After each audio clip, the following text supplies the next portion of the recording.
Hello, friends. There are events that are hard to believe, yet they truly happened. These are stories about individuals who survived against all odds, as well as phenomena that science doesn't always have the answers for. We have compiled 30 stories that will challenge your perceptions of reality. If you enjoy this format, please hit the like button and share in the comments where you're listening from. It greatly aids in the growth of our community. Are you ready? Let's dive in. Story number 1.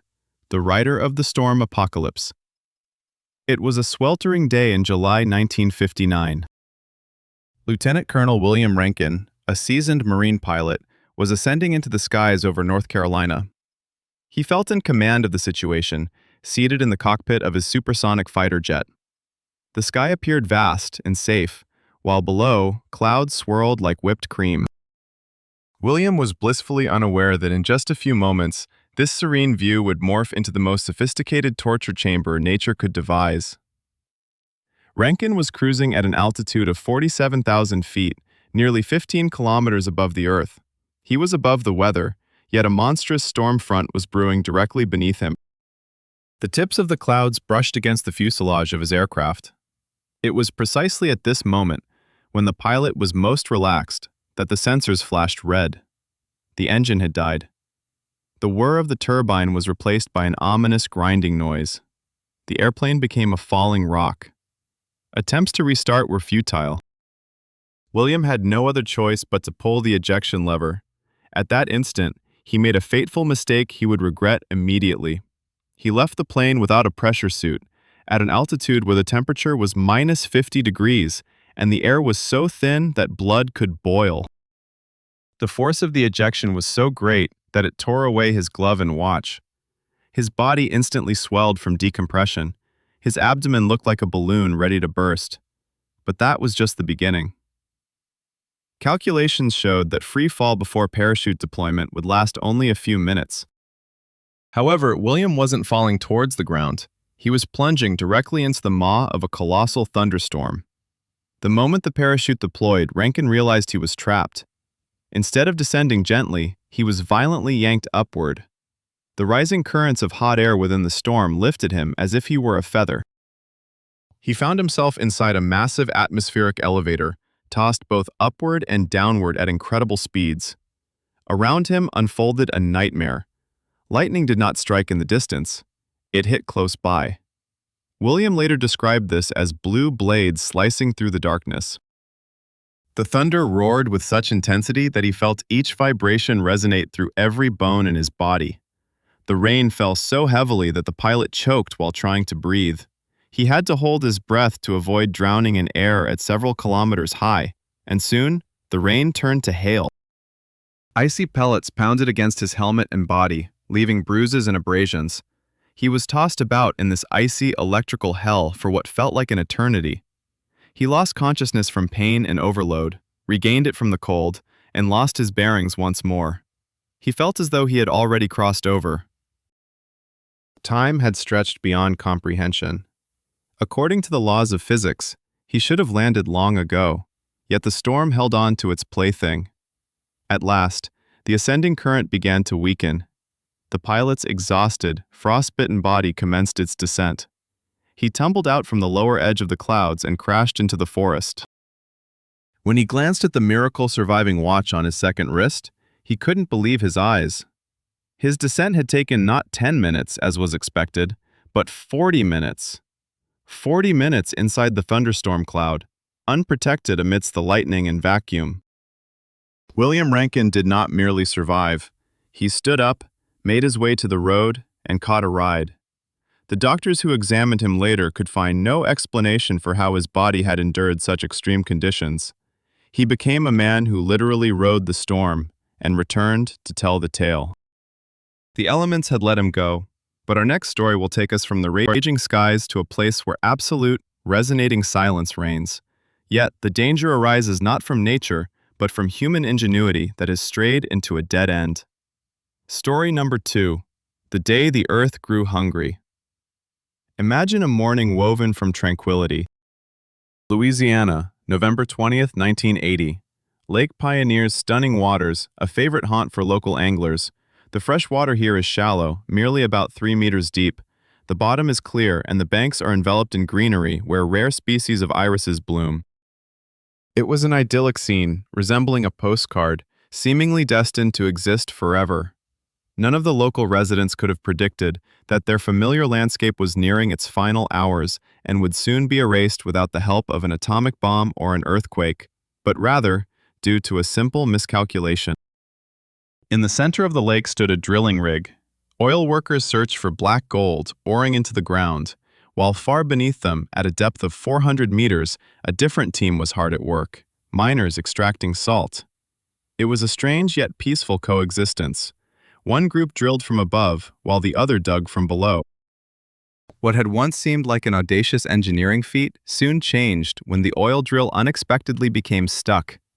The workers attempted to free it, only to hear a series of loud, frightening pops. The platform began to tilt. People rushed in panic towards the lifeboats, feeling the immense steel structure underneath them start to sink. They managed to escape to a safe distance and turned back to witness the unthinkable. The rig, towering like a 15-story building, vanished into the murky water as if an invisible giant had tugged on it with a string. But that was merely the beginning of the disaster. It turned out that the engineers had miscalculated the coordinates. The drill had breached the ceiling of the salt mine. The hole was tiny, merely 35 centimeters in diameter, yet the high-pressure lake water gushed into the mine, instantly dissolving the salt. That tiny opening transformed in mere minutes into a massive sinkhole, a greedy maw that began swallowing everything in its vicinity. The tranquil lake morphed into the largest whirlpool ever witnessed by humans far from the ocean. The vortex expanded at a terrifying rate. It engulfed a second drilling rig. Then, a dog succumbed to the depths. 11 barges followed, swirling in that hellish dance like toy boats in a bathtub before vanishing into the abyss. The ground along the banks began to collapse. The whirlpool consumed 65 acres of reeds, a winter garden, and a residential home. The most astonishing events were happening underground. There were 55 individuals inside the mine. As water began to flood the galleries, the lights went out, and a hurricane-force wind rose. The air was pushed out by the water with such force that people were knocked off their feet. The miners achieved the impossible. In complete darkness, relying only on memory and instinct, they made their way to the elevator. The lift, creaking under the weight, brought them to the surface just moments before the mine was entirely submerged. Chaos reigned above ground. The Delcambre Canal, which had always flowed from the lake into the Gulf of Mexico, suddenly changed its course. The power of the whirlpool was such that it drew water from the ocean. For the first time in history, a temporary waterfall 50 meters high formed on the plain. The ocean cascaded into the empty basin of the former lake. After 2 days, when the pressure equalized, Lake Penor returned. But it was no longer the same lake. It had transformed from fresh to salt water. Its depth increased from 3 meters to 400. From its depths, like corks popping from champagne bottles, emerged the very 11 barges that had been previously swallowed. They were expelled by compressed air. This event was miraculous. Despite the total destruction of the ecosystem and the loss of enormous infrastructure, not a single person perished. Neither the miners, nor the oil workers, nor the fishermen whose boat was dragged into the mud were harmed. A human error had created a localized apocalypse, but fate chose to spare those involved in this drama.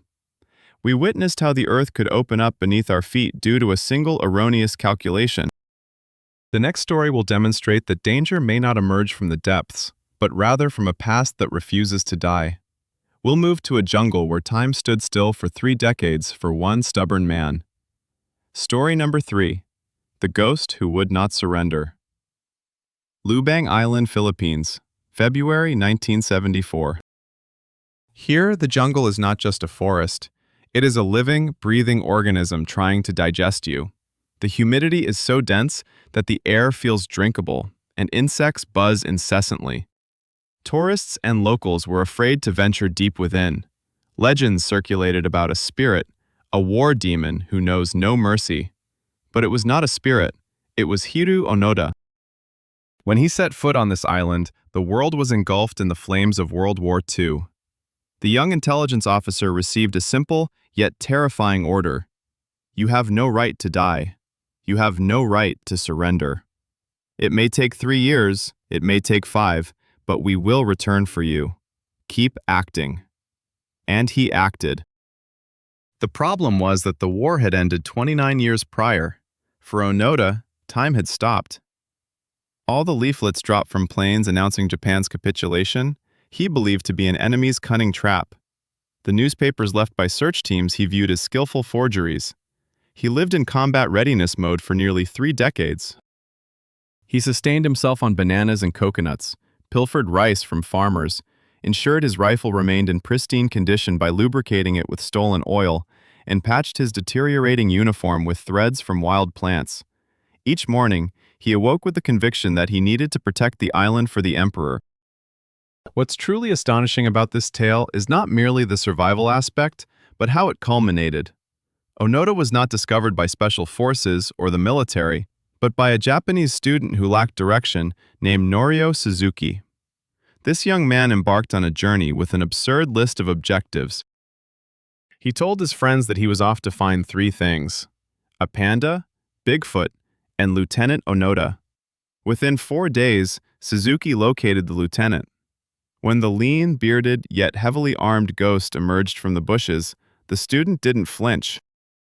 He simply informed the soldier that the war had long since ended, Japan was flourishing, and the world had transformed beyond recognition.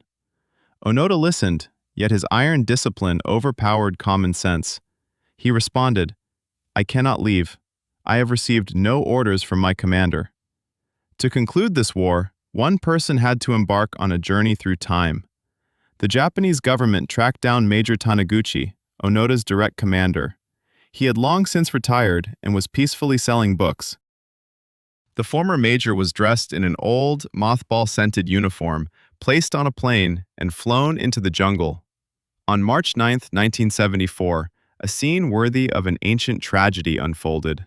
The elderly bookseller stood before the gaunt old man in rags and read the order to cease all hostilities. Onoda froze. His rifle, which had been an extension of his arm for 30 years, suddenly became nothing more than a piece of metal. He wept, not from joy, but from the realization of the monstrous void. 30 years of his life, his youth, his struggle, all of it had been for a war that didn't exist. He emerged from the jungle as the last soldier of the empire, to witness a world where people flew in jet airliners and watched color television. His loyalty to his oath made him a legend, yet it robbed him of his life. However, if blind obedience to orders in this narrative led to tragedy, then in our next chronicle, it was precisely the breach of stringent protocol that spared all of humanity from becoming radioactive ash. Story number 4. The man who saved the world simply by doing nothing. The night of September 26, 1983. Suburb of Moscow. The secret bunker known as Serpukhov 15. There is never any sunlight here. The air perpetually carries the scent of ozone and overheated electronics, while the silence is only broken by the hum of giant computing machines. This is the nerve center of the missile attack warning system. Colonel Stanislav Petrov is on duty at the controls. That night, the world teetered on the edge of a razor blade. Relations between superpowers were strained to the breaking point. Just 3 weeks earlier, a Korean Boeing had been shot down. Politicians exchanged threats, and generals' fingers trembled over the red buttons. The air was thick with electricity. Everyone anticipated the first strike. And then, hell opened up right on the monitor screen. At 01:15, the siren wailed. Loud, ear-piercing, leaving no room for thought. The main scoreboard lit up with blood-red letters, START. The system announced that an intercontinental ballistic missile had been launched from the territory of the United States. Target, the Soviet Union. Imagine being in Petrov's shoes. There was no time for meetings. There was no room for panic. The instructions, crafted by the most brilliant strategists, clearly stated, upon detection of a launch, one must immediately report to higher authorities, where a command for a retaliatory strike would be issued down the chain. This would signify the end of civilization. In just half an hour, the world as we know it would turn into a radioactive wasteland. The siren wailed on. Operators in the room jumped to their feet, looking at Petrov. He was the only one capable of making a decision. Then the system provided new data. A second missile, then a third, a fourth, a fifth. 5 nuclear missiles were on their way to kill millions. The computer offered the highest level of certainty, 100%. But Stanislav Petrov did what no algorithm could predict. He paused. He began to think not as a soldier, but as an analyst. A thought raced through his mind. If the Americans intended to start a war, they would not launch 5 missiles. They would strike with their entire arsenal at once to eliminate us instantly. Launching just 5 missiles was suicidal. It didn't make sense. Sweat poured into his eyes and his heart raced in his throat. He held the phone of the government communication line in his hands. All he needed to say was "missile attack confirmed," but he remained silent. Seconds ticked away, bringing the probable strike closer. He went against protocol, against the machine that was deemed infallible, against fear. He inhaled deeply and spoke firmly into the receiver. "The information is false. I am issuing a false alarm." Those were the longest minutes of his life. If he was wrong, in 20 minutes nuclear warheads would fall on Moscow, and he would be the man who allowed his country to perish. He awaited impact. The silence in the bunker felt heavier than concrete. The strike never came. It was later revealed that the smart technology had erred. The satellite mistook sunlight reflected off high clouds for a missile launch. Nature had played a cruel joke on technology, but the human factor, intuition, and the composure of one weary officer thwarted death. That night, he saved the world, not through heroism in battle, but by simply refusing to believe in the inevitable. Stanislav Petrov spared us from all-consuming fire. But our next story centers around a girl who faced the direct opposite of heat. She endured cold that was incompatible with life, transforming into an ice statue, only to return from beyond. Story number 5. The Girl Who Became Ice. Langby, Minnesota. The night of December 20th, 1980. Winter in this region allows no mistakes. The wind here feels as if it's attempting to strip the skin away, and temperatures drop to levels where breathing feels like a struggle. The 13-year-old Jean Hilliard was returning home in her father's car. She was an ordinary girl who loved music and hanging out with her friends. That evening, her thoughts were occupied with Christmas plans, not a fight for survival. The road was slick like glass. At one of the bends, the car lost traction and it smoothly but inevitably slid into the ditch. The engine stalled and ceased to show any signs of life. Jean was aware that her friend Wally lived only a few kilometers away. She made what seemed to be a rational choice, to walk there. Pulling on her cowboy boots and coat, she ventured out into the night. She was unaware that the temperature had plummeted to -30 degrees Celsius. The wind cut through her like a knife. Each step was a struggle. When she finally spotted the lights of her friend's house, her strength was nearly gone. Her legs felt like lead, and her mind grew foggy. She reached the driveway and collapsed. Only 5 meters remained to the life-saving door. Jean lay in the snow for 6 hours. In the morning, Wally stepped outside and noticed an unusual object in the snow. As he approached, a scream of horror escaped his lips. It was Jean, but she didn't resemble a living being.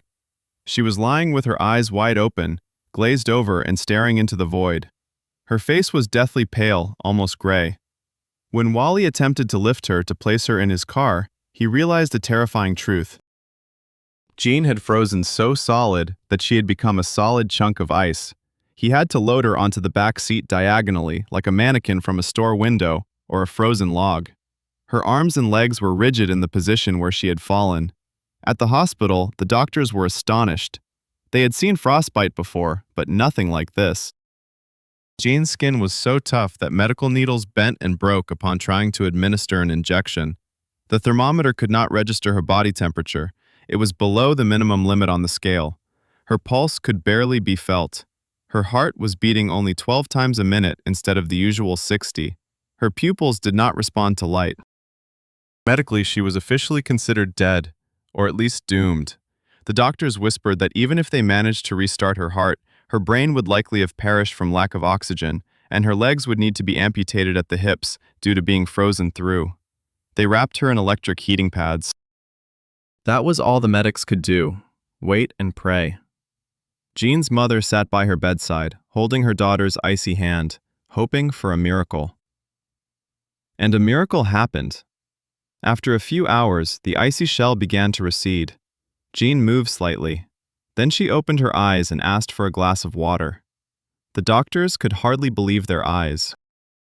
But what was most incredible was what transpired in the following days. Her legs, which had been black and rigid, started to regain color. Not a single bit of damage was sustained by her brain. After 49 days, Jean Hilliard was discharged from the hospital and walked home on her own feet, having lost not even a nail on her toe. She completely thawed and returned to life, defying the established laws of biology. Jean had cheated death, transforming into a statue. But the hero of our next story faced a situation where the cold would be a blessing.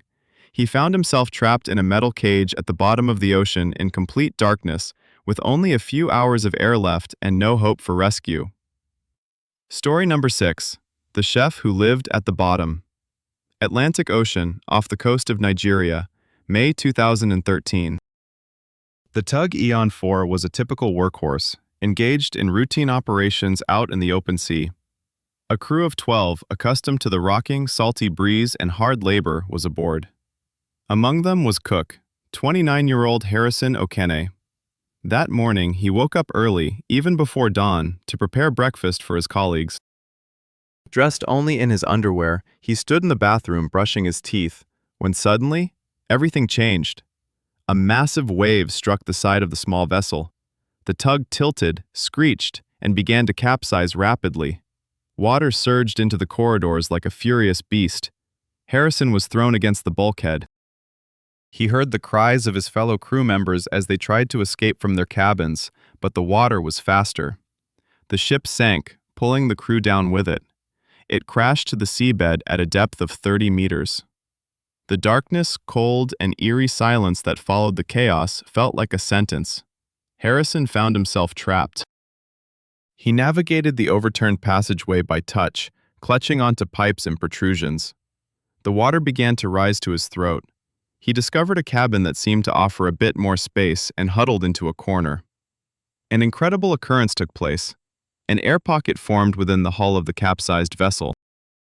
The bubble of air, trapped in the officer's quarters, became his only chance for survival. Harrison sat on a Coca-Cola crate, with the water reaching his chest. Surrounding him was utter, impenetrable darkness. The cold penetrated to his bones. The water temperature at that depth was frigid. He was clad only in his underwear. He knew the others had not survived. He could hear the fish starting to feast on the bodies of his friends, somewhere in the adjacent compartments. It was the soundtrack of a nightmare come to life. Splashes, slurps, and dull thuds against the metal. Harrison was alone at the ocean's floor, within a tiny bubble of compressed air, which was slowly being poisoned by carbon dioxide. Hours turned to days. He prayed, cried, and sang psalms to stave off madness. He had no idea if anyone was searching for him. The chances of survival for anyone in a sunken ship underwater were virtually non-existent.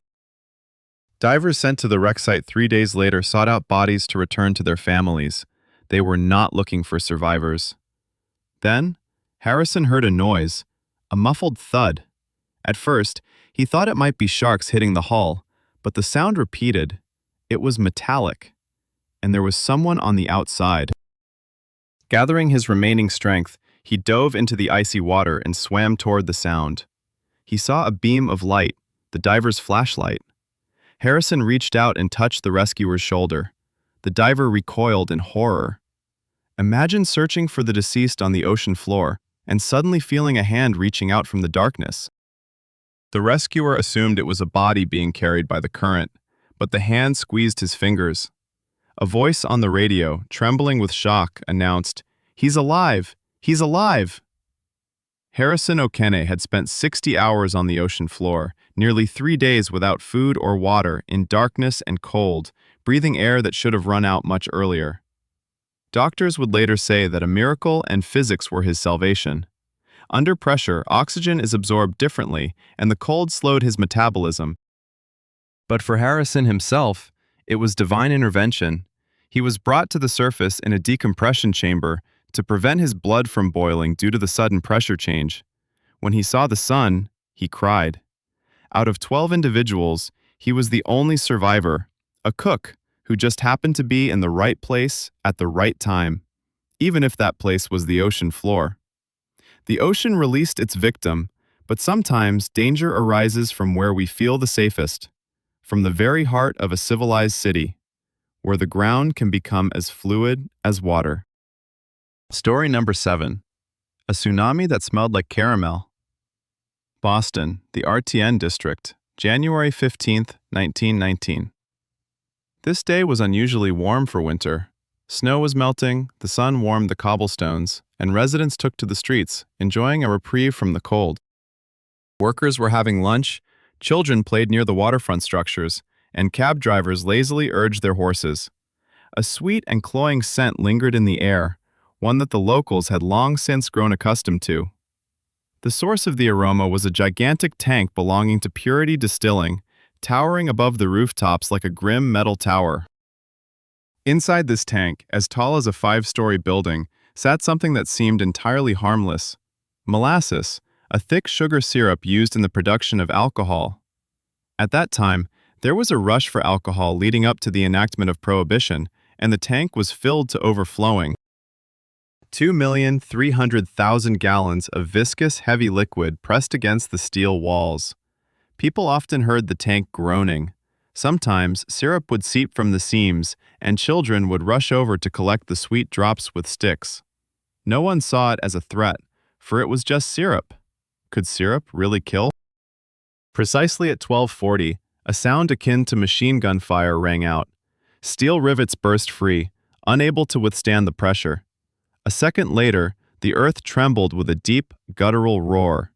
The massive tank simply disintegrated. What happened next defied logic. It was not water that descended upon the city, but a wall of black, sticky liquid, 8 meters high. Yet, the most terrifying aspect was not its height, but its density. Molasses is 1.5 times heavier than water. This was not a wave, it was a moving boulder. A liquid landslide that swept through the streets at nearly 60 kilometers per hour. People had no chance to escape. The surge hit the fire station, displacing it from its foundation like a cardboard box. It crumpled the railway tracks of the viaduct, and steel beams twisted and buckled. Horses were pulled into the sticky abyss, perishing without the strength to move. Witnesses recalled this nightmare as a surreal scene. The world suddenly became brown and viscous. People tried to swim, but molasses is not water. It pulls you in. The more you struggle, the deeper you sink. Mouths and noses became clogged with the sweet substance, preventing any breath. When the wave finally settled, the area transformed into a sticky swamp. Rescuers who arrived on the scene found themselves mired in the syrup. They had to work for several days to retrieve the bodies of the deceased and assist the injured. 21 people lost their lives, and 150 sustained injuries. The city was cleaned for months. Firefighters used salt water from the harbor to dissolve the crust that covered homes and streets. Even after several decades, locals swore that on hot summer days, a faint scent of caramel still emanated from the old brick buildings of North End. A ghost of a sweet apocalypse, demonstrating that even an innocuous dessert can transform into a weapon of mass destruction if there's too much of it. The Boston brick was viscous and suffocating, but our next story will transport us to the sterile walls of a hospital where doctors faced a fluid of a different kind, human blood that suddenly turned toxic like a chemical weapon. Story number 8. The woman who became biological warfare. The emergency room is a setting where chaos is part of the routine. Doctors are accustomed to blood, screams, and the scent of misfortune. However, what occurred at Riverside Hospital in California on the evening of February 19, 1994, made even seasoned medical professionals believe in the mystical. That evening, 30-year-old Gloria Ramirez was admitted to the ward. She was suffering from terminal cancer. Her heart was beating erratically. Breathing was labored. The medical team acted swiftly and in harmony, attempting to stabilize the patient. This was standard procedure, repeated in hospitals thousands of times a day. None of those present suspected that within minutes, the patient herself would become a source of deadly peril for everyone trying to save her. Strangeness began when Nurse Susan Kane removed Gloria's shirt to place defibrillator electrodes. She noticed that the woman's body was covered with a peculiar oily film. Then the doctors detected the smell. From the patient's mouth came not the scent of medicine, but something fruity and garlicky at the same time. But the real nightmare began when blood was drawn from Gloria for analysis. Nurse Julia Gorchinsky, upon taking the blood vial, observed something impossible. In the dark red liquid floated microscopic crystals the color of vanilla paper. The blood appeared abnormal. Julia brought the vial close to her eyes, and that triggered the incident. Suddenly, Susan Kane, standing by the IV, turned pale and collapsed to the floor unconscious. The doctors rushed to her aid, but immediately sensed something was wrong themselves. Julia Gorchinsky began to complain that her face felt like it was on fire. Within a minute, she was on the ground convulsing, her breath ceasing. The third victim was the physician, Marin Welch. She lost control of her legs and fainted. Panic erupted in the resuscitation unit. People began to fall, one after another, like bowling pins. Healthy, strong professionals were losing consciousness, feeling nauseous, and experiencing spasms. It seemed as if Gloria Ramirez's very presence, her breath, and her blood poisoned the air around them. An internal alert was declared. The emergency room, which should have been the safest place in the city, was hastily evacuated. Patients on stretchers were taken out to the night parking lot. Doctors still on their feet stripped their colleagues to wash the invisible poison off them. A hazmat team arrived in suits resembling astronaut gear, combing the buildings in search of gas leaks or toxins. However, they found nothing. The air was clean. 23 staff members suffered injuries. 5 of them were hospitalized. Julia Gorchinskaya spent 2 weeks in intensive care. She developed hepatitis, pancreatitis, and bone tissue necrosis, which nearly left her disabled. What was it? Gloria Ramirez passed away that same night, but the mystery of her toxicity continues to spark debate. The most popular theory sounds like science fiction. It suggests that she used methyl sulfoxide, a home remedy for pain, which she applied to her body. Under the influence of oxygen delivered through a mask and electric shocks from a defibrillator, this substance in her bloodstream underwent a horrific chemical reaction, transforming into a chemical warfare agent right within her veins. Her body became a living chemical laboratory, producing a toxin that should not have existed. Gloria Ramirez inadvertently turned into a threat to the doctors, but our next story's hero knowingly put himself in a situation where death was guaranteed by the laws of physics.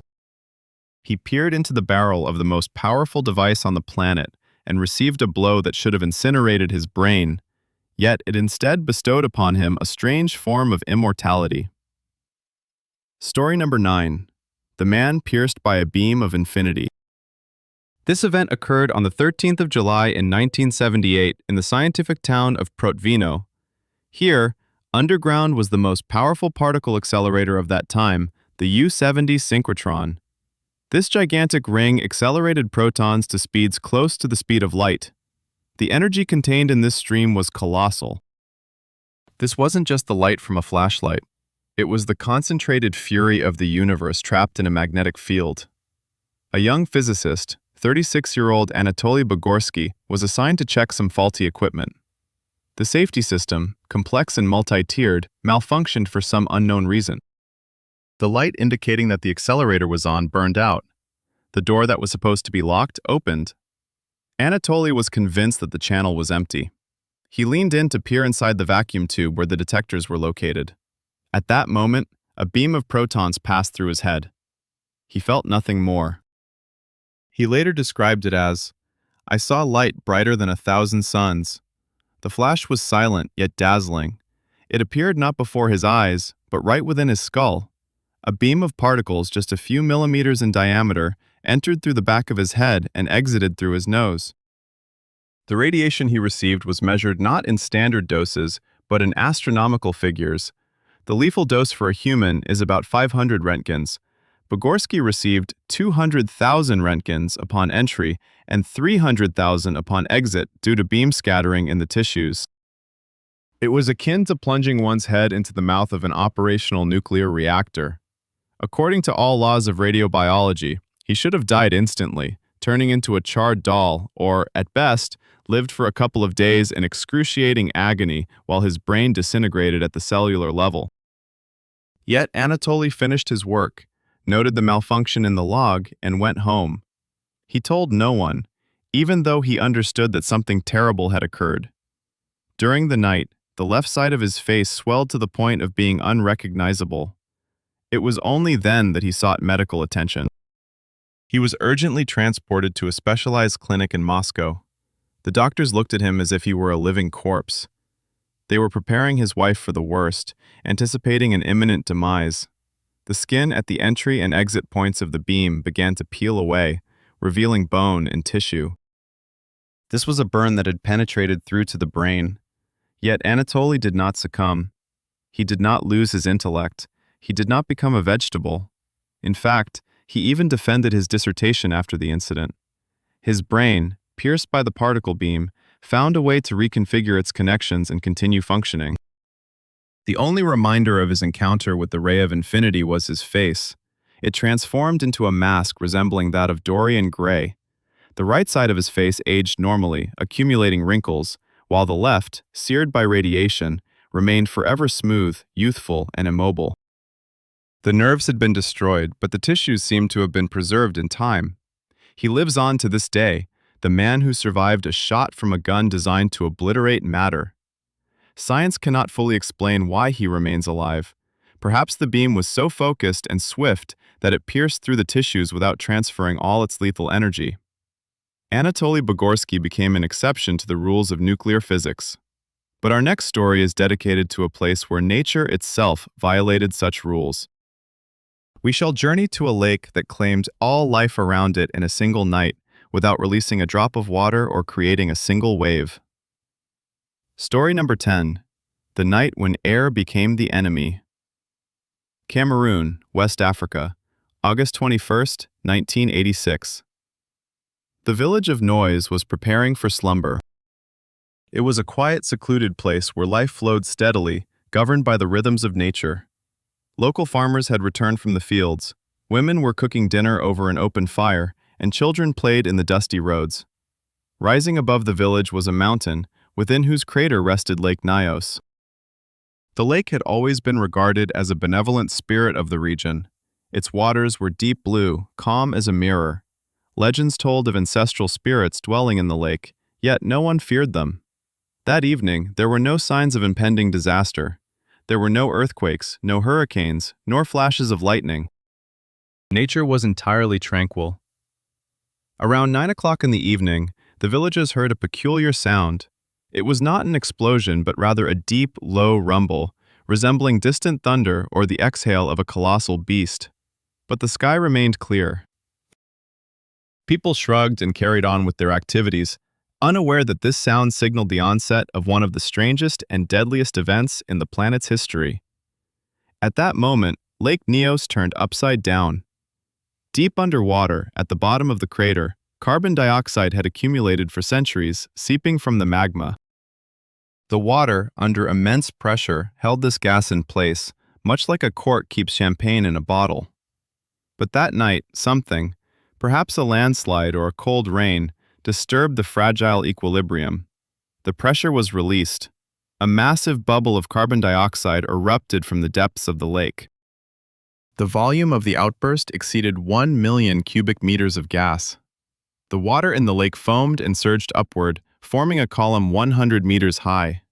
The lake suddenly transformed its hue from blue to rusty red. Iron was stirred up from the depths. However, the most terrifying part began afterwards. Carbon dioxide is denser than air. Breaking free, a massive, invisible cloud ascended into the sky. It poured over the rim of the crater like water, cascading downward in a dense, heavy flow towards the valley where villages lay asleep. It was a silent river of death. The cloud advanced at a speed of about 50 kilometers per hour, with a thickness of 50 meters. It displaced oxygen, extinguishing everything in its path. The first to die out were the fires and kerosene lamps. The flames simply suffocated. Next, the birds fell silent, and insects dropped to the ground. When the gas reached the village of Nios, the inhabitants had little time to grasp what was happening. They did not struggle for breath or cough. They merely lost consciousness. Those who were asleep never awoke. Those sitting at their doorsteps remained seated as if lost in thought. Death arrived abruptly and silently. The gas enveloped the valley like a thick blanket, killing all living beings within a radius of 25 kilometers. On the morning of August 22nd, the survivors, who were positioned above the affected area, descended into the valley and beheld a sight that chilled the blood. There were no destroyed houses, no blood, no signs of struggle. The village appeared as if time had halted. Cows lay in the fields as if they had merely decided to rest. People lay in their beds. Yet, there was an absolute ringing silence. Even the flies did not buzz. 1,746 people perished. 3,500 head of cattle were lost. Scientists dubbed it a limnological disaster, a phenomenon so rare that, until that moment, only a few were aware of its existence. The lake, which had nourished and quenched the villagers' thirst, transformed into their executioner in a heartbeat, merely exhaling its accumulated tension. Nature demonstrated how effortlessly it could claim lives, using an invisible gas pressed against the ground. But the hero of our next story defied gravity in the most absurd and audacious way. He chose to ascend into the sky not via an airplane or a rocket, but using something readily available at a regular hardware store. Story number 11. The Pilot in a Garden Chair. Larry Walters had always dreamt of flying, but fate had other plans. Poor vision barred his path to the U.S. Air Force. He became a truck driver, an ordinary guy from Los Angeles, whose dreams seemed destined to fade amidst road dust and routine. However, Larry was not one to give up easily. If the Army wouldn't grant him wings, he would create them himself. On July 2, 1982, Larry decided to turn his crazy plan into reality. His aircraft was unlike anything engineers had ever built. It was a simple aluminum garden chair with a woven seat, purchased from a supermarket for $10. He named it Inspiration 1. To this chair, he attached 42 weather balloons, each about 2 meters in diameter. Larry filled them with helium. For ballast, he secured canisters of water to the legs of the chair. He packed sandwiches, a few cans of beer, a radio, and a pellet gun. The plan was simple and naive. Ascend to the height of the treetops at about 10 meters, fly for a couple of hours over the backyard, enjoying the view and beer, and then shoot a few balloons with the gun for a gentle descent. Larry settled into the chair, fastened his seatbelt, checked his gun, and signaled his friends to cut the rope that was tethering the ship to the ground. At that moment, physics played a cruel trick on him. He underestimated the lifting power of 42 helium balloons. Rather than rising gently above the roof, the chair shot into the sky like a cork from a bottle. The ascent was terrifying, reaching nearly 300 meters per minute. Larry pressed himself into the cheap woven seat. The ground quickly receded. 10 meters? Forget that. 100 meters. It was barely enough. The chair continued to fly upward until it reached an altitude of 16,000 feet. That's almost 5 kilometers. Imagine the surreal nature of it all. A truck driver in a t-shirt and shorts, sitting in a garden chair, suspended in the stratosphere. The temperature plummeted to below freezing. The air became thin, making it hard to breathe. Larry shivered from the cold and dread. He feared shooting at the balloons, worried that the structure would lose stability and he would plummet down like a rock. The most astounding part began when a gust of wind carried him into the air corridor of Los Angeles International Airport. The pilot of a TWA passenger flight approaching for landing rubbed his eyes in disbelief. He contacted the control tower with a trembling voice. "Tower, this is TWA flight. We have visual contact with an object." "What type of object?" asked the dispatcher. "It's a guy in a garden chair holding a gun," replied the pilot. The dispatchers thought the pilot had lost his mind, but a few moments later, another plane from Delta Airlines confirmed, "Yes, we see the guy in the chair too." Laurie drifted in the sky for several hours. Finally realizing that he would either be hit by a plane or freeze to death, he gathered his courage and began shooting at the balloons. Very slowly, the chair started to descend. The landing was harsh.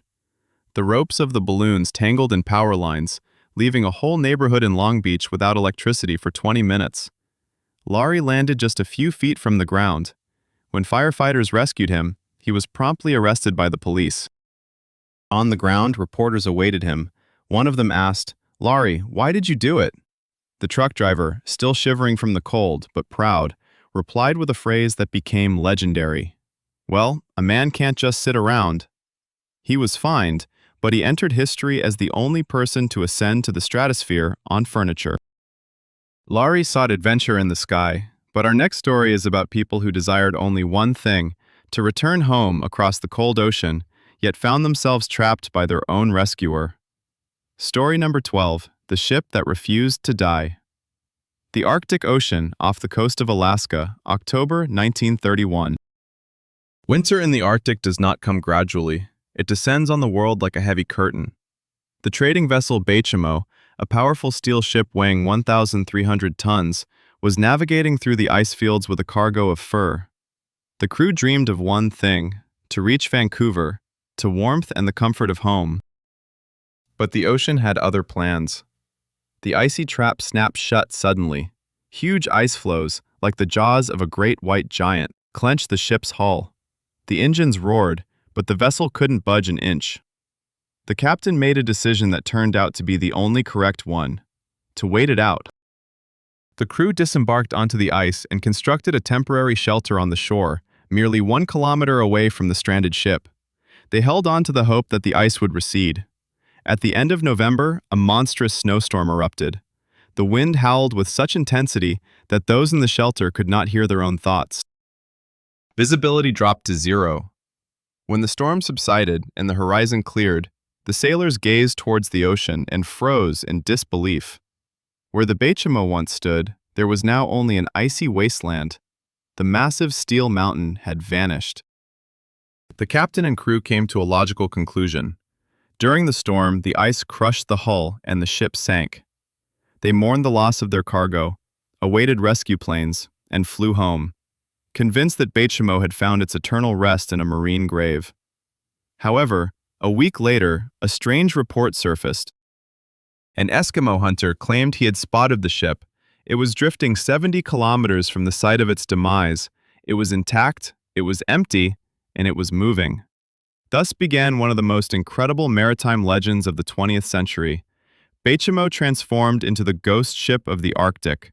The crew had abandoned it, believing it doomed.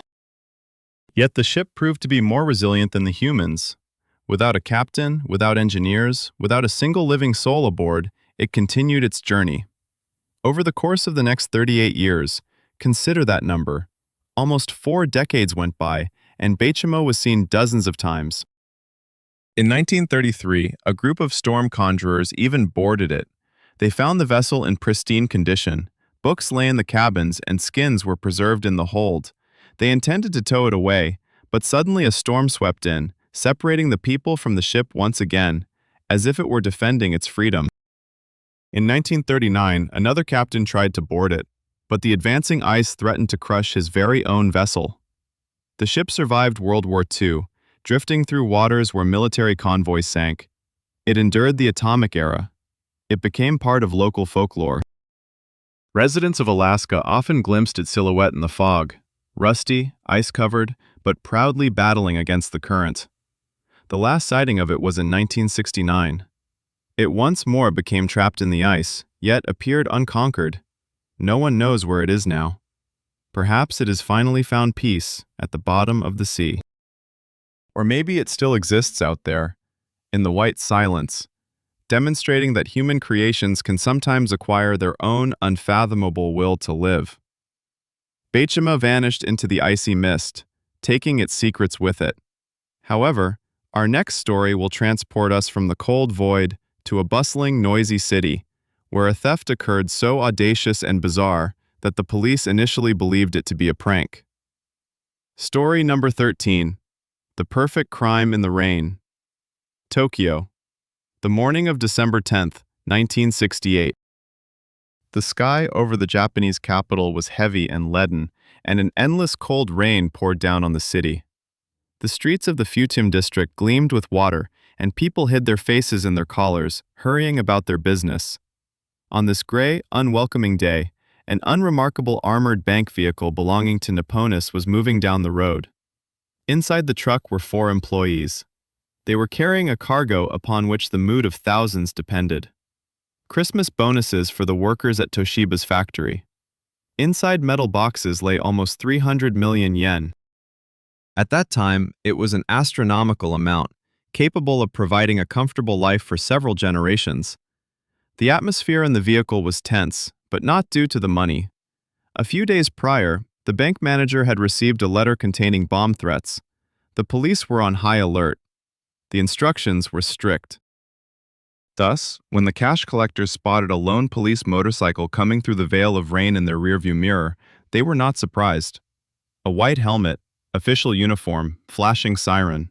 This was authority that is traditionally obeyed without question in Japan. The motorcyclist pulled alongside the vehicle and, with a firm gesture, ordered the driver to halt. The cash collectors edged over to the side of the road. The officer, still wearing his helmet, rushed to the window looking alarmed. His voice rose to a shout, an urgent message from the precinct. The home of your bank manager has just been blown up. We've received information that a bomb is also placed in your vehicle. Everyone must exit immediately. The words fell upon prepared ground. The fear of the terrorist who had already issued threats paralyzed their logic. 4 employees jumped out of the car into the pouring rain, leaving the money unattended. The imposter policeman dove under the vehicle. A second later, a hissing sound was heard, and thick smoke mixed with sparks billowed from beneath the car. "An explosion is imminent," he yelled, waving his arms. "Run! Lie on the ground! I will try to disarm it." The cash collectors, engulfed in panic, scattered in search of cover behind concrete barriers. They covered their heads with their hands, bracing for an inferno. Through the noise of the rain and the thumping of their own hearts, they heard the heroic policeman tinkering with the bomb. Then they heard the sound of an engine. One of the employees cautiously peeked out from behind cover. He beheld a scene that seemed like an absurd hallucination. The policeman calmly got behind the wheel of the cash collection vehicle, shifted gears, and smoothly drove away, fading into the rainy haze. There was no dynamite under the car. A simple smoke flare was burning there, creating the smoke screen. This was the boldest heist in Japan's history. The criminal used no weapon. He applied no violence and uttered not a single harsh word. He stole 300 million yen using only a cheap smoke flare, a stolen motorcycle repainted white, and the power of human trust in a uniform. The investigation became the largest in the nation's history. 110,000 individuals were placed on the suspect list. The police processed 170,000 pieces of evidence. Millions of flyers featuring the drawing of the person in the helmet were printed, yet the criminal seemed to have evaporated. He left no fingerprints. All items abandoned at the crime scene were mass-produced. He accounted for everything, down to the psychology of his victims. The statute of limitations on the crime expired in 1975. The robber was never found, and no one knows how he spent his fortune. He pulled off the perfect crime simply by playing the role that was expected of him. This individual utilized his intellect to outsmart the system and vanish as a wealthy man.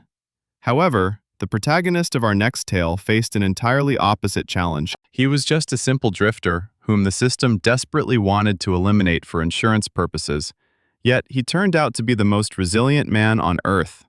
This is story number 14, Mike the Indestructible. New York City, the height of the Great Depression, 1933. Times were tough, people were starving, and morality gave way to survival. In one of the underground bars of the Bronx, a group of conspirators gathered. They were not masterminds of the criminal underworld, but petty crooks. The bar owner, Antonio Marina, a funeral director, a bartender, and a taxi driver. They had concocted a devilish scheme. Their target was Michael Malloy, a local vagrant, an Irishman, and an alcoholic who seemed to live only for the next shot of whiskey. Mike had no family, no home, and no future. The conspirators decided to insure his life for a hefty sum and then help him pass to the other side. The plan appeared flawless. Mike was already drinking incessantly. They only needed to let him drink himself to death. Tony Marina extended an unlimited credit line to Mike. The vagrant couldn't believe his luck. He sat in the bar from morning until night, pouring whiskey down his throat by the liter. The conspirators waited. Day, 2, a week. But Mike did not die. On the contrary, he looked livelier than ever. They then decided to change their tactics. The bartender started mixing antifreeze into his drinks. A normal person would have died from just a shot. Mike drank it all, asked for more, then sang an Irish song and fell asleep on the table. In the morning, he woke up without a hint of a hangover and again requested a drink. In desperation, the conspirators resorted to extreme measures. They began adding rat poison and even finely crushed glass into his beverages. They fed him sandwiches filled with rotten oysters and metal shavings. Mike ate and drank everything. His stomach seemed made of iron, and his liver functioned on nuclear fuel. He thanked his friends for their generosity and continued to live. Iron Mike, as he was whispered about, became a problem. The insurance premiums needed to be paid, yet the client refused to die. One snowy winter night, when the temperature dropped to -25 degrees, they got Mike thoroughly drunk, transported him to a park, dumped him in a snowbank, doused him with water, and left him to freeze. In the morning, they were sure their mission was accomplished. But that evening, the bar door opened and Mike appeared on the threshold. He was shivering, sneezing, and complained, "Goodness, it's chilly out. Pour me something warm." This was no longer funny. It was frightening. The group of would-be murderers began to believe they were dealing with some dark force. Ultimately, they decided to take a blunt approach. They hired a taxi driver to run Mike over at full speed. The vagrant flew over the hood, hit the pavement, and fell silent. The killers left, confident of their triumph. Mike disappeared from the bar. A week went by. The conspirators were preparing to collect the insurance when a local patrolman entered the bar and shared the news. Some vagrant had been hit by a car. He sustained fractures but was recovering in the city hospital. Mike Malloy survived poisons, shards of glass, frigid temperatures, and a collision with a vehicle weighing 1.5 tons. It was only on the 7th attempt that they managed to kill him, in the most rudimentary manner, by placing a gas hose to his mouth while he slept. However, retribution caught up with the gang swiftly. Their downfall was brought about by greed and foolishness. They began to quarrel over money, and rumors reached the police. All four met their end on the electric chair, while Michael Malloy became a local legend, a man whose love for drinking was so profound that even death couldn't pull him away from the bar. Iron Mike was invulnerable, seemingly shielded by some mystical force, but the hero of the next tale possessed a very real and tangible strength. He was a giant whose body was both a gift and a curse, and who once hid something in his pocket that wouldn't even fit in the trunk of a car. Story number 15. The Giant with a Child's Heart. Paris, the early 20th century. In an era when the world was still in awe of physical anomalies, André-René Roussimoff was a true marvel of nature. You may know him as Andre the Giant, a wrestling legend. But this tale isn't about wrestling matches. It recounts how a man whose size intimidated those around him turned out to be the kindest soul in the world of show business. Andre suffered from acromegaly, a condition where the growth hormone continues to be produced.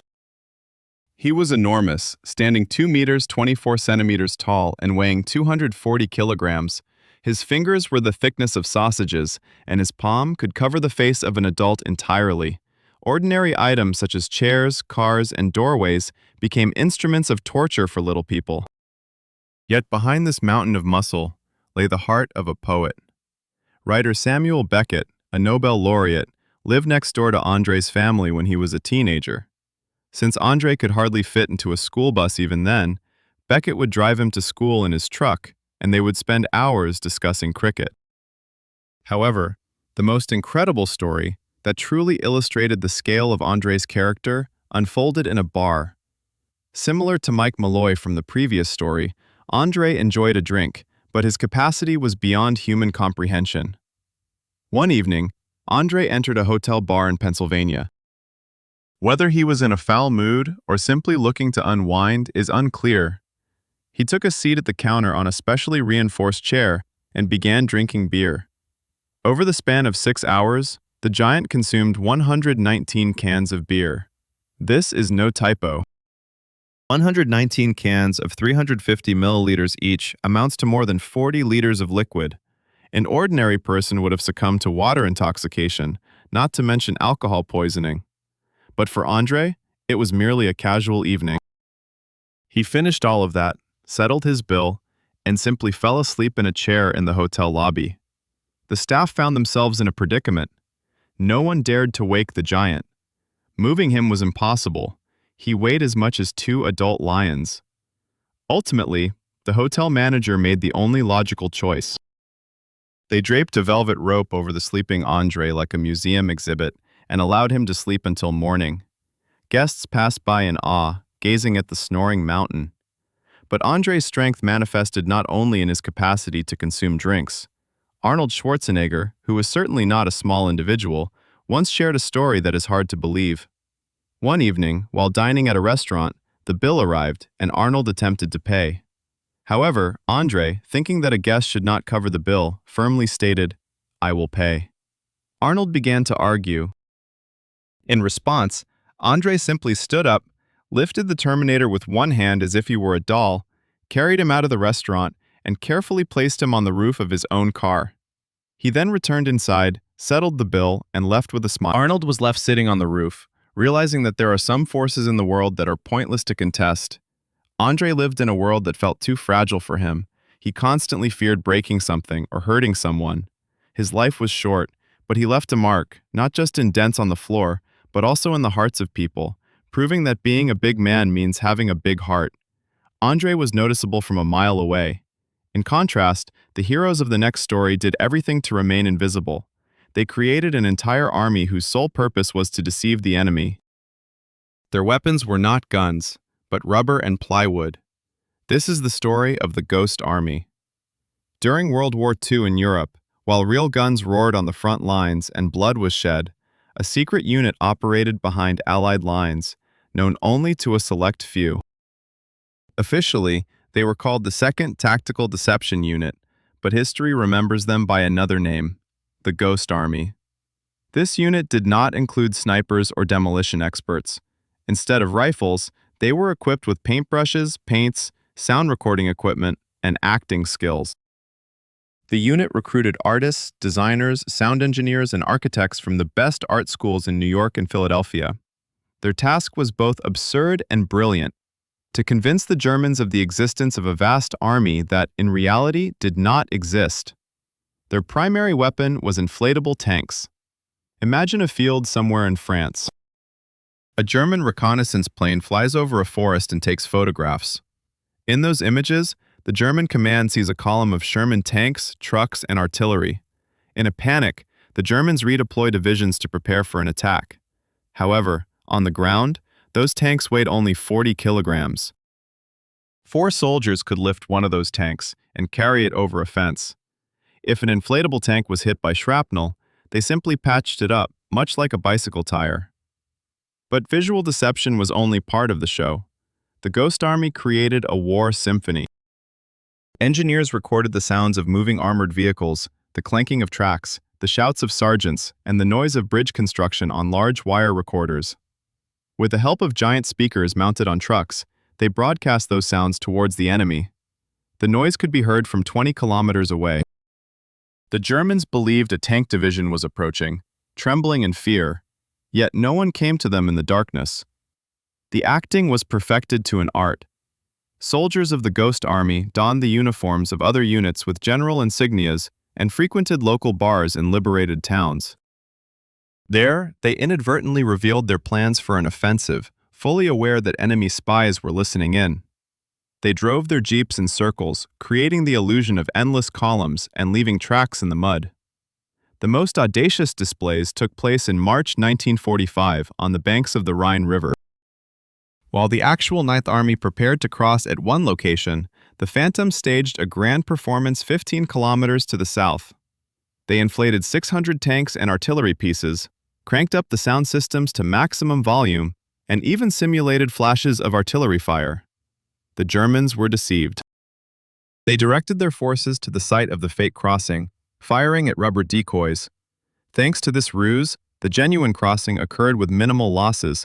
The Ghost Army is estimated to have saved the lives of between 15 and 30,000 real soldiers, according to historians. They fought not with bullets, but with imagination. Following the war, their exploits were classified for 50 years. Artists returned to their easels, and fashion designers resumed their work.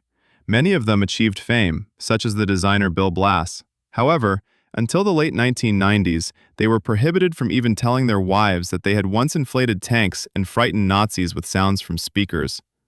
The illusion saved thousands of lives, but in the following story, we will confront a reality that was scarier than any fiction. This is the tale of a town that burned from within for half a century, and a land that became too hot to inhabit. Story number 17. The town where the earth burns beneath one's feet.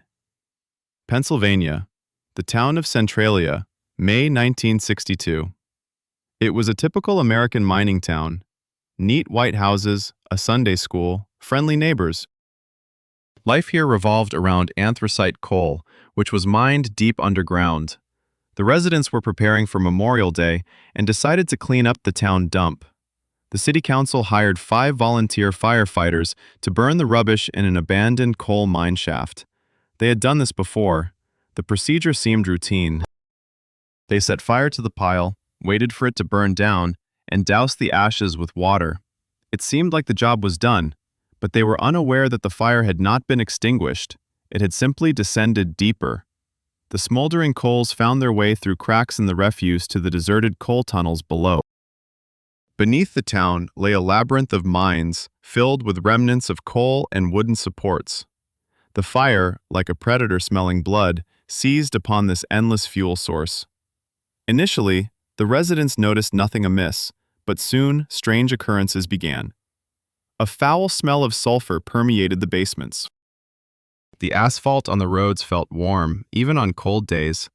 In winter, the snow in Centralia melted as soon as it touched the ground, while the grass remained unnaturally green.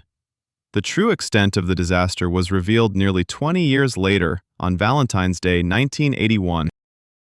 12-year-old Todd Domboski was playing in his grandmother's backyard when suddenly the ground beneath him gave way. A sinkhole formed, more than a meter wide. Todd grabbed a tree root, screaming in desperation. His cousin managed to pull him out just a second before he would have fallen into the abyss. When measured later, the depth of the hole was found to be 46 meters. But the most terrifying aspect was not the depth, but the heat. From the depths of the sinkhole surged a torrent of deadly carbon monoxide. The temperature there reached several hundred degrees.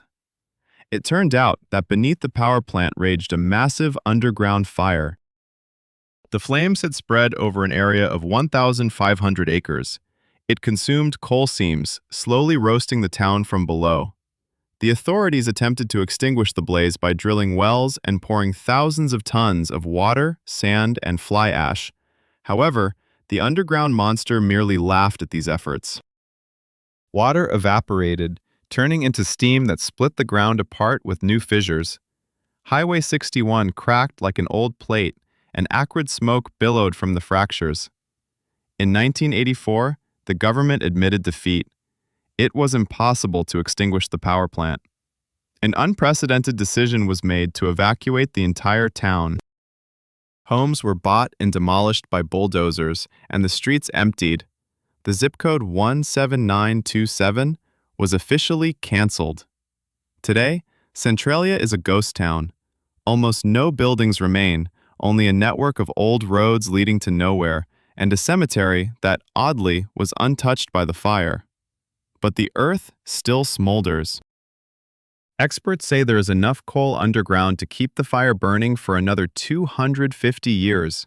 This town has become the inspiration for nightmares in films and games, but for its former residents, it was a tragedy of losing a home that literally burned beneath their feet while they slept. The underground fire is unstoppable, but the next story will tell of a force that can even halt time. We will shift to an operating room where a man's heart lay silent for so long that medicine was ready to declare him dead. Yet life found a loophole. Story number 18, A Man Without a Pulse. Aha, United States, August 2013. Tony Yakal, a diesel truck driver, awakened in the middle of the night with a strange sensation. He felt as though someone was constricting his chest with an iron band. His breathing became erratic. Darkness clouded his vision. His wife Melissa, noticing the unnatural color of her husband's face and hearing his wheezing, immediately called for an ambulance. When the medics arrived, Tony's heart had already stopped. He was transported to Kettering Medical Center. The doctors initiated the standard resuscitation procedures. The defibrillator sent jolts of electricity in an attempt to restart the motor. They administered adrenaline and performed chest compressions, but the monitor displayed a flat line. Asystole. Death. 10 minutes passed, then 20, 30. According to all medical protocols, a person's brain begins to die irreversibly after 5 to 7 minutes without oxygen. After 30 minutes of resuscitation, hope usually vanishes, yet the doctors continued to fight. 45 minutes. Tony's heart remained silent. His skin turned gray. His pupils dilated and did not respond to light. Cardiologist Dr. Rajan Nazir looked at the clock. 45 minutes had passed since the heart stopped. Continuing resuscitation seemed futile. It would simply be a torment to the body. Dr. Nazir approached the family. He uttered the most devastating words a wife and son could hear. "We did everything we could. Tony has died. I'm very sorry." Melissa and their son Lawrence entered the room to say goodbye. Tony's body lay still, ensnared by tubes and wires which had already been disconnected from the machines. The silence in the room was deafening. Lawrence, an adult man, could not hold back his tears. He approached his father, rested a hand on his chest, and said, "Dad, you can't die today. Not today." In that instant, a few minutes after the official pronouncement of death, Lawrence suddenly felt something peculiar beneath his palm.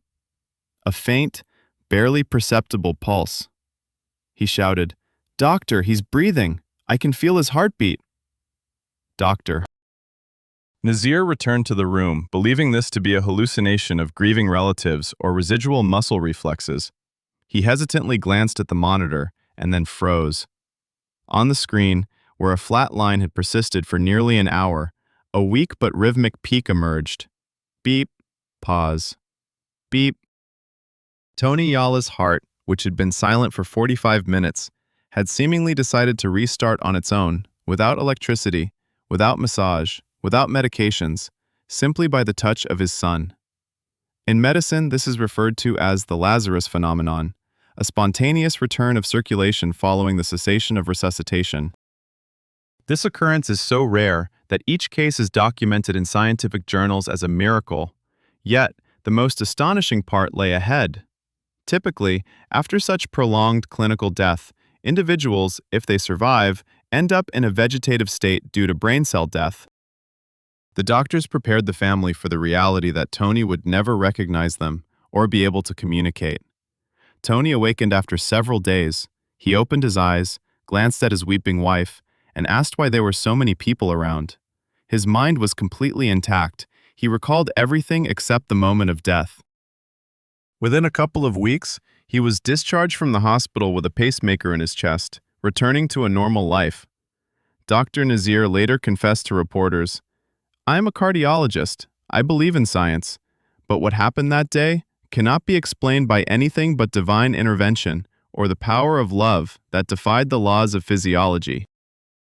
Tony's heart returned from beyond. In our next story, we will discover a man whose body became a prison for him. He was trapped inside himself, able to hear and see everything, yet unable to even blink to tell the world, "I am here, I am still alive." Story number 19, The prisoner of his own body. South Africa, the late 1980s.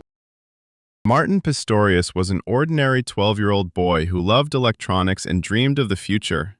But one day, he returned home from school with a sore throat. The doctors diagnosed it as the flu, yet his condition worsened. He stopped eating, then ceased to walk, and eventually, his mind began to fade. The doctors diagnosed him with cryptococcal meningitis and tuberculosis of the brain. Martin's state deteriorated rapidly. Soon, he fell into a coma. The doctors told his parents, "Take him home. He is a vegetable. His mind has died. Only his body remains. Care for him until he passes away." The prognosis was 2 years to live. But Martin did not die. His body continued to exist while his mind lay dormant. His parents fed him through a tube, turned him every 2 hours to prevent bed sores, bathed him, and dressed him. To the outside world, he was an empty shell. Approximately 4 years passed, and then something unimaginable happened. Martin awakened. Not in a physical sense.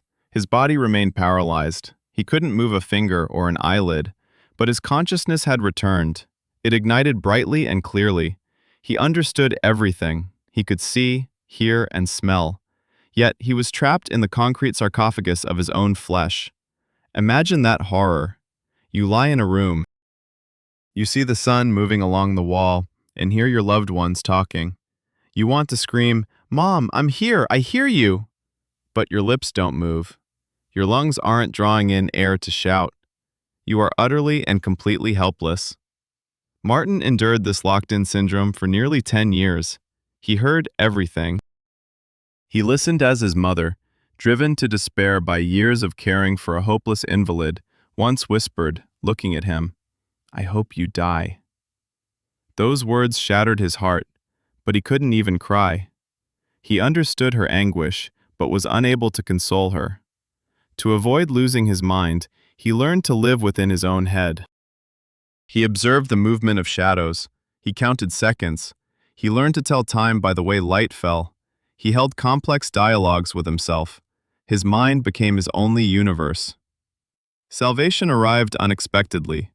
Aromatherapist Verna Vanderwald, who came for massages, noticed a barely perceptible glimmer in Martin's eyes. "I feel he is there," she told his parents. She insisted Martin be taken to the Alternative Communication Center at the University of Pretoria. Skeptical, his parents agreed. At the center, sensors were placed on Martin, and they asked him to follow a simple command with his eyes, which he did. The computer recorded activity. The doctors were stunned. Inside the vegetable lay a conscious person. This discovery was explosive. Martin was provided with a special computer that he could control with his eye movements. The first words he typed were ones of gratitude. Martin Pistorius didn't just return to life. He eagerly embraced it. He relearned how to read and write. He graduated from college with honors. He learned to drive a specially equipped car.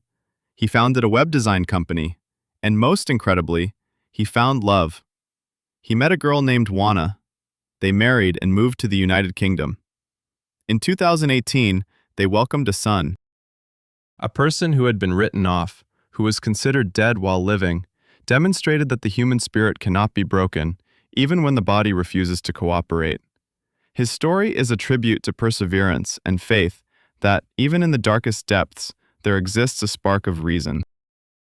Martin broke free from the shackles of silence, but the hero of our next story voluntarily sought captivity in the wild to live among Alaska's most dangerous predators, paying a heavy price for his naivety. Story number 20. The Bear Man. Timothy Treadwell was a man who despised civilization. He viewed society as deceitful, cruel, and hollow. His soul yearned for the purity he believed could only be found in the wild, and he found his calling in Alaska's Katmai National Park, among the giant grizzly bears. Timothy was not a scholar. He lacked formal education in biology. Instead, he was a passionate, self-taught enthusiast, equipped with a camera and a fiery gaze.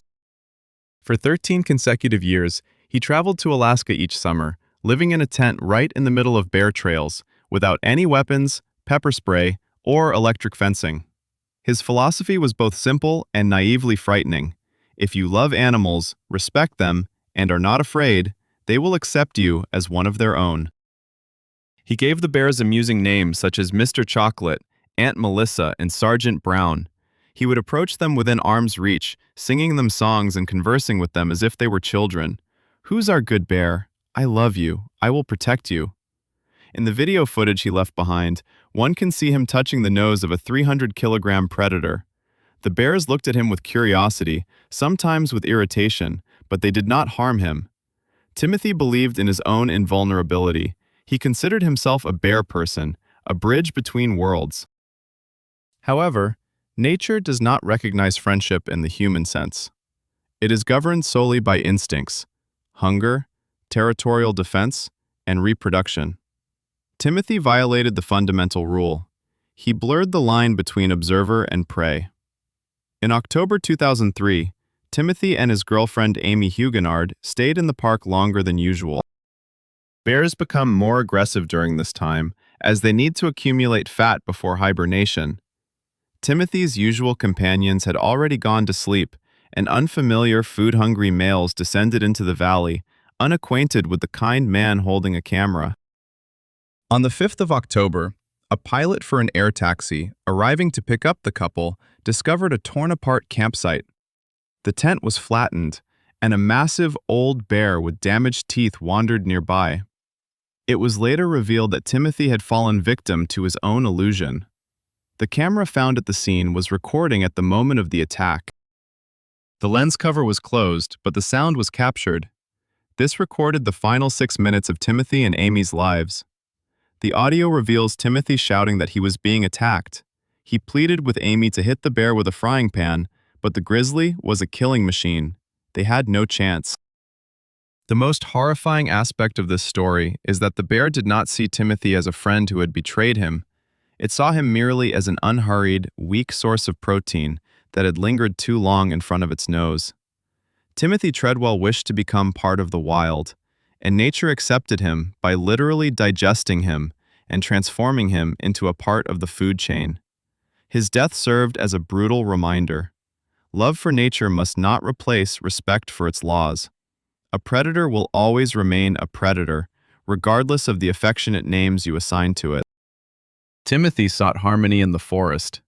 Our next story will transport us to a realm where harmony is crafted through mathematics and luck.